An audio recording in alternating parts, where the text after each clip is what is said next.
वाराणसीनंतर आता पुन्हा वळूया आपण राज्यातल्या बातमींकडे। महत्त्वाची राजकीय बातमी आहे महायुतीमधून। महायुतीत 2024च्या विधानसभेचं अजून ठरायचं आहे, पण त्याआधीच 2029ला महायुतीत कुस्ती होणार हे जवळपास निश्चित झाले। त्याचं कारण म्हणजे अमित शहांनी केलेलं विधान।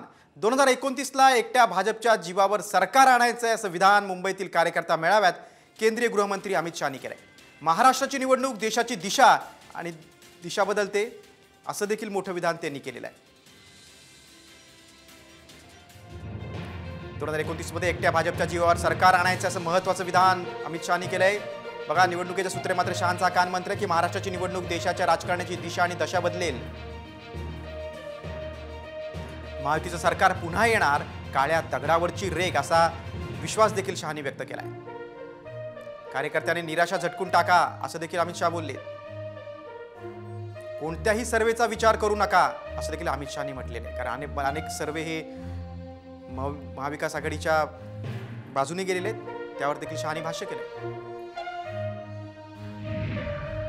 येणाऱ्या निवडणुका ज्या आहेत या निवडणुकांमध्ये आम्ही गेले 2-2.25 वर्षामध्ये जे केले विकासाचे प्रकल्प केले, जो काही पायाभूत सुविधा निर्माण करून दिल्यात आणि म्हणून याची पोचपावती या महाराष्ट्रातली जनता, माझ्या लाडक्या बहिणी असतील, लाडके भाऊ असतील, लाडके शेतकरी असतील, लाडके ज्येष्ठ असतील, हे सर्वजण येत्या या निवडणुकीमध्ये त्याच्या कामाची पोचपावती आमच्या देतील आणि महायुती प्रचंड मताधिक्याने, बहुमताने या ठिकाणी पुन्हा सत्तेत येईल।